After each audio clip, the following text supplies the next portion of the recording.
You know what Backpacking America is, right? It's fucking awesome.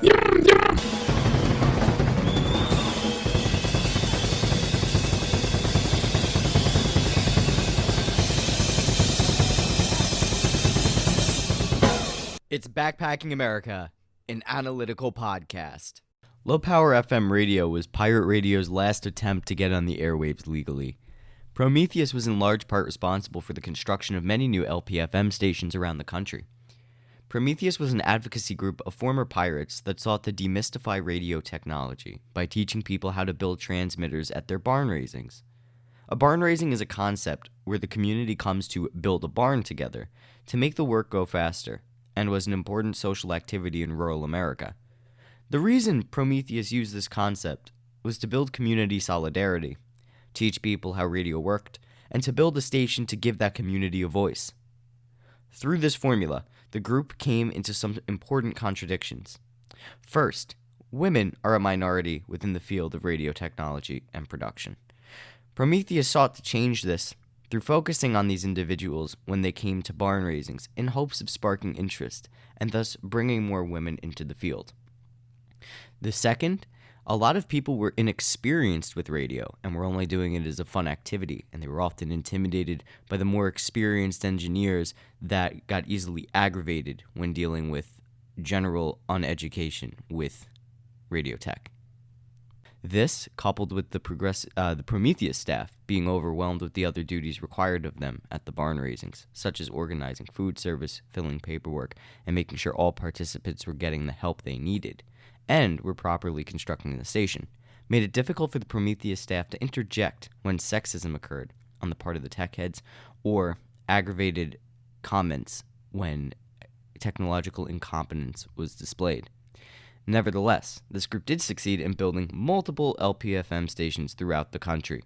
The energy behind LPFM has been boiling since the 90s and continued into the early 2010s. The Prometheus group led an event in DC to showcase this energy and to keep fighting for the importance of LPFM. The Local Community Radio Act would open up the nation's airwaves to hundreds, potentially thousands of more low-power, community, local radio stations. So people have come out from around the country to tell their Congress people that they're capable of running these radio stations, they want these radio stations, and we're here to strategize on how to pass this legislation to get these radio stations in the hands of the people. Low power radio for our communities! Low power radio for our communities! We want a community radio station in Baltimore City so our communities can be united and we can get the word out and raise people's consciousness about human rights values. I work with the Media Mobilizing Project and with Radio Tlacuache, which is right now the only Spanish language radio program in Philadelphia. And we're seeing that it's actually really important that we have this program because while mainstream, even newspapers are kind of falling off and losing funding and cutting staff, we have tons of people coming to us actually and wanting to be a part of our radio station and seeing it as a way to get information out to the community about what's going on with immigrantes, with workers, with students, with the community in general. And it's a way for people who aren't really connected right now to start connecting with each other. We are able to broadcast our own ideas, our own beliefs, our own spirit of the movement, what it means to us. I'm from Gallup, New Mexico, and I'm here because of I thought this would be a great opportunity to help out the community of Gallup, since it's a border town between two states and also kind of a border town between all the Native American reservations out there, like Navajo, Hopi, Ute, and Zuni. It's just like kind of like a cultural port where all these cultures and traditions intermix with each other. People power! People power! The point here is that we're trying to promote these low-power stations because they're very, very useful. El ejemplo de la Florida, tenemos una radio local pública que en tiempos de huracanes ha sido muy importante para la gente. Like in the example of South Florida and Immokalee, Florida, is that such a radio station has been in times of hurricanes, has been used to evacuate people. The giant robot symbolizes automation and the lifelessness that's already in corporate media.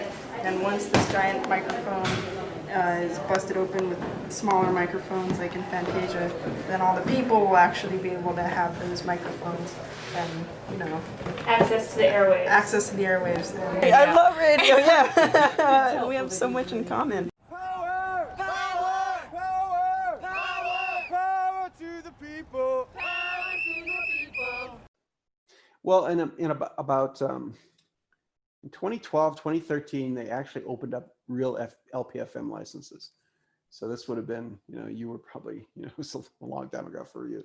But it was, I remember when this happened because I was involved in a makerspace that we had a bunch of people who were interested in software-defined radios, SDR radios, these little cheap radios that were basically you could program to be any kind of radio. It could be an FM radio, an AM radio, a ham radio, or whatever you wanted, and you just did it in software. So it was a bunch of software guys doing cool shit with radios. And I thought, wouldn't it be fun to have a real LPFM station? So I convinced everybody in the makerspace, let's apply for one because they're about to come up for the first time, you know, since the idea came out in 1999. So we did, and we got one. We actually got a license, an LPFM license. And we had ended up another group called, I won't tell you who it was called because then you'd be able to figure out who this makerspace was. But basically it was a media group that had to do with public access in a city in Colorado. And the FCC said, you get this license and you guys get the license and you share it. You get, you know, you each split the time. One of you gets the day, one of you gets the night, whatever you want, but each of you gets 12 hours a day and you can split the license. So we got that license and we figured out that once you get all of the rules met, the FCC rules met, it costs tens of thousands of dollars to get the thing set up. And it really just covered, you know, it was in Denver. I'll tell you where it was, in Denver. So it was very dense, the population that could listen to it, but it was very small, maybe a mile that it would reach, but it was a 100-watt station. So we got that up and running and we found that people liked it, but there was so many other stations in the metro area. And the fact that we were a licensed station meant we couldn't act like a pirate. We had to act like every other licensed station. We couldn't really differentiate ourselves and be interesting, to be honest with you. So, you know, run by a bunch of volunteers with no money for fun works really well when you're a pirate radio station. But if you're trying to operate a real licensed station, even a really low power one, way harder to be interesting in an urban area where you've got a ton of competition. So it turns out people just ended up kind of letting it die. LPFM kind of died because of all of the rules required to make it to, you know, meet FCC regulations, that people just weren't interested in doing it anymore. So that's probably why you've never seen LPFM, you know, 100-watt stations really take off in particularly urban areas. Now, if you're out in the boondocks and there's not much radio out there, that's where they make sense for you to do that in small towns and, you know, mountain towns and plains towns and desert towns, stuff like that. So I think that's where you'll see it. And they make it really hard because you can't get one now. They only had a small window, about, I think it was 60 days that you could apply. And that was it. That was the only time you could apply, the only chance you got. And out of all the applications, something like 2/3 of the entities that applied were churches.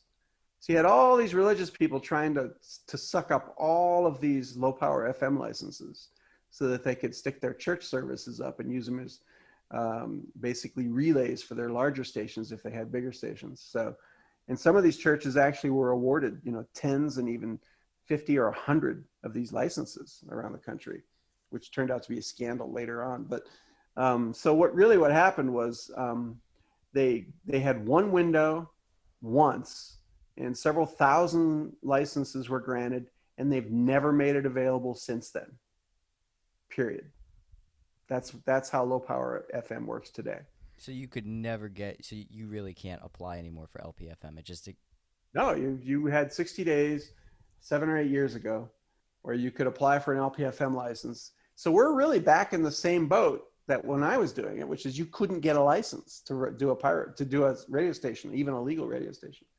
And when they did finally make it possible for community radio stations to be born, they limited a 60-day window to get the license. And the majority of people that applied and got licenses were churches, were Christian, mostly Christian religious organizations that use these as repeaters for their existing radio stations, or that they were sending out, like the people that shut down KBFR in Denver, some small church that was doing a regular radio broadcast of usually just their sermons over and over again. So that's what happened to LPFM. It really got subsumed by the religious people in America. So, fuck those guys. I'm an atheist, so fuck them. And they kept the window so small that people really didn't have a chance. There's a thing called Prometheus Radio, I love their work. which is, they did a great job of making people aware that LPFM was coming up, and they were doing a lot of really great stuff. They're the only reason that a third of those licenses went to real LPFM local community stations, like what we ended up doing. All right, we're all here. I'd like to welcome you all. This is the 7th Prometheus Radio Project barn raising. With barn raisings, radio barn raisings, the idea is that we bring together a whole lot of people that want to learn radio skills, or that already know radio skills and like to teach them. And now I've got to make a little confession. This here, what's going on exactly right now, it's not exactly the most efficient way of building a radio station. But we do barn raisings instead because we think that it's very important that the technology behind radio be demystified. Because considering the kind of government that we have, we think it's good for as many good people to know how to make radio stations as possible. There's a huge number of workshops going on, official ones and unofficial ones, being organized by dozens upon dozens of geniuses of community radio and media for social change, media activism. There's also an incredible news production track going on. There's people from Pacifica and Free Speech Radio News and all kinds of independent radio production teams are teaching brand new reporters how to take a microphone and a mini disc and get the local news out into their community, from that community, how to edit it and produce a piece on the radio that'll wake people up to things they're not hearing anywhere else. It's an incredible track. There's all kinds of wonderful, really deep technical tracks where people from novices to advanced folks can learn all about how audio works, how to physically build a transmitter, how to tune an antenna, how to make sure that a station, once it's on the air, can really be in the hands of the community that is broadcasting on it, that really owns it together. The reason that we have barn raisings, as Pete always says it, as it's not because getting 150 people to sleep in the mud and hold a soldering iron that they've never held before. That's not the most efficient way to build a radio station, but it is the most efficient way to build this movement for democratic media owned and controlled by communities. And so when we build these stations, what we're doing is we're creating experts in the power of this radio, not just in terms of building it and celebrating it, but also in terms of convincing legislators and regulators, people in Congress, people at the FCC, that this service is important, that this is something which is the backbone of the responsibility that they have to us in the United States. But they really, they can't really do much if you've only got a tiny little window and there's never another window since. And those licenses are almost impossible to transfer. So, we don't really have LPFM in America. So LPFM is dead. Now what? Well, you could make a podcast or an online radio station, but if your goal is to use the airwaves, then you have to buy an FM transmitter. Because LPFM failed to build community power, the media democracy movement had two choices to make: shift to online radio and podcasting, or continue to pirate. For those that choose to pirate, they were back at square one. However, the mid-2010s proved to be massively beneficial for piracy of the airwaves. No longer was thousands of dollars, hours of manpower, and a dedicated team of dissidents needed to form a pirate station. Now, with the click of a button and $200, you could have your very own FM transmitter that could broadcast from your bedroom with nothing more than a phone and a Spotify subscription. Ironically, the people buying up these transmitters are churches trying to run drive-in services in light of the pandemic. Countless YouTube videos were made in the aftermath of the pandemic to show how to purchase, set up, and use these transmitters for churches and hobbyists alike. In a way, the goal of Prometheus and LPFM activists was achieved, just not in the way they hoped. The internet has allowed the spirit found in this movement to be enacted on. Many people can say whatever they want on internet radio stations and podcasts. With the inclusion of Spotify as a podcast distributor within the last year, accessibility of podcasts is reachable to almost everyone. The reason I say almost is because 21 million Americans lack consistent high-speed internet. For these Americans, podcasts are not accessible, and the argument for needing media democracy on the airwaves is essential to having their voices and experiences heard. So what does the legacy of the micro-broadcasting movement tell us about our society? There has and always will be a desire to have media freedom. We need to ensure all Americans have consistent access to high-speed internet. And we need to reignite the fight for democracy on the airwaves. We have to frame it as a necessity to ensure that these millions of people without internet have a means to voice their opinions and to relay important information pertinent to their community while these new Wi-Fi networks are being constructed. Thanks for listening, y'all. Make sure to give BPA a follow on Instagram at Backpacking America and Twitter at BPA Podcasting. Make sure to like BPA on Facebook and subscribe on YouTube. The links can be found in the podcast description. Until then, take it easy and stay breezy.